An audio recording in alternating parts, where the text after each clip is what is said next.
Assalamualaikum warahmatullahi wabarakatuh. Kepada saudara-saudaraku yang seiman, sebangsa dan seagama. Kisah ke-27, Keutamaan Bismillah. Alkisah, ada seorang pemuda Yahudi sedang kasmaran dengan seorang wanita. Dia sangat tergila-gila sehingga kehilangan selera makan dan minum. Ia lantas mendatangi Atak al-Akbar dan menanyakan perihalnya. Lalu, Atta menulis Bismillah di atas secarik kertas dan berkata, "Telanlah kertas ini. Semoga Allah Subhanahu wa Ta'ala melupakanmu dari gadis itu dan menjodohkanmu dengannya." Setelah ia menelannya, ia berkata, "Wahai Atta, aku menemukan manisnya iman, dan tampak cahaya di hatiku. Aku dapat melupakan wanita itu." Ia kemudian ditawarkan untuk masuk Islam, dan ia menerimanya dengan berkat Bismillah.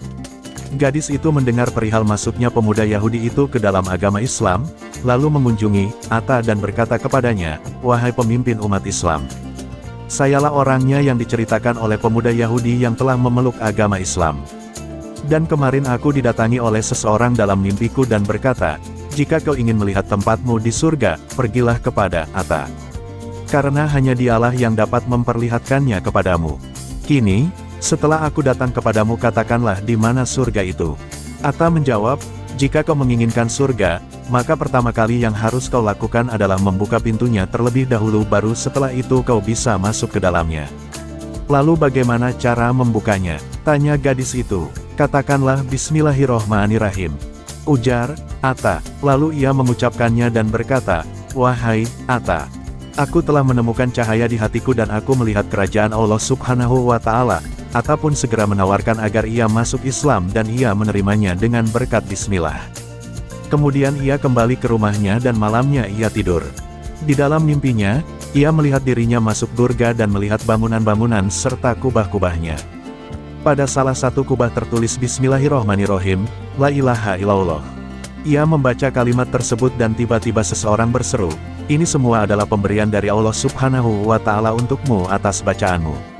Kemudian ia terjaga dan berkata, "Ya Tuhanku, aku telah masuk surga, dan Engkau mengeluarkanku. Ya Allah, dengan kuasa-Mu, keluarkanlah aku dari kegelisahan dunia." Tatkala selesai berdoa, rumah yang ia tinggali runtuh dan menimpanya sehingga ia meninggal dengan syahid.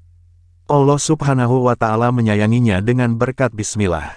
Kisah ke-28, Sabar dalam Ketaatan. Suatu hari, aku sedang melakukan tawaf, di sana terdapat seorang laki-laki sedang bersujud seraya mengatakan, "Apa yang telah Engkau perbuat terhadap hamba-Mu yang terlarang ini?"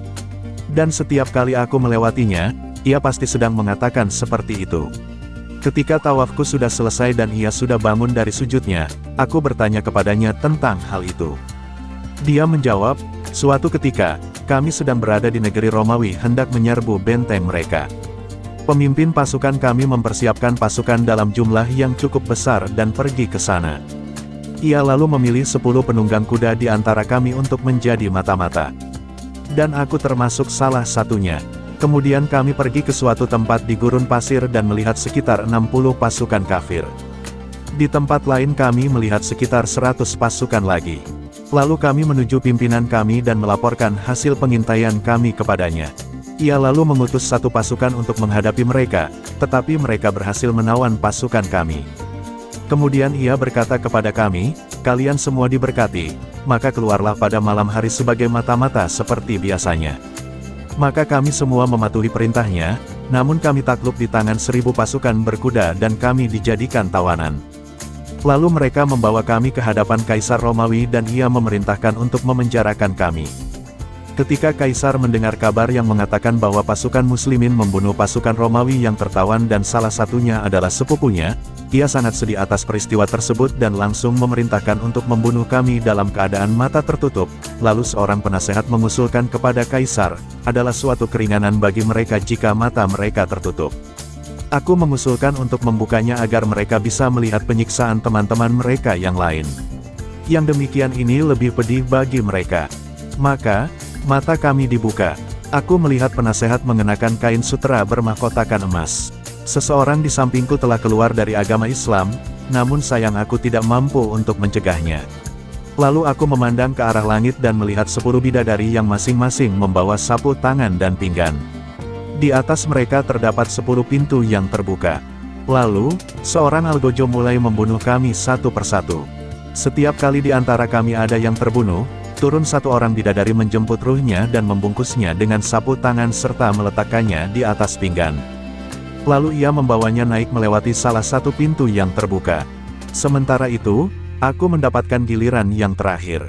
Ketika tiba giliranku, seorang bidadari turun untuk melakukan hal yang serupa terhadapku sebagaimana bidadari yang lain. Tatkala algojo tersebut hendak membunuhku, penasehat berdiri menyampaikan usulnya kepada raja, "Wahai Baginda, seandainya kau membunuh semua tawanan, lalu siapa yang akan memberitahu kaum muslimin tentang pembantaian ini? Biarkanlah dia hidup, agar dia dapat menceritakan hal ini kepada mereka." Sang raja menerima usulan tersebut dan membiarkanku tetap hidup. Lalu, bidadari yang tadi hendak menjemputku pergi meninggalkanku sambil berkata, "Dia terlarang. Dia terlarang." Oleh karena itu, aku merendahkan diri di sini seraya mengatakan, "Wahai Tuhanku, apa yang kau perbuat terhadap diriku yang terlarang ini?" Wallahu a'lam.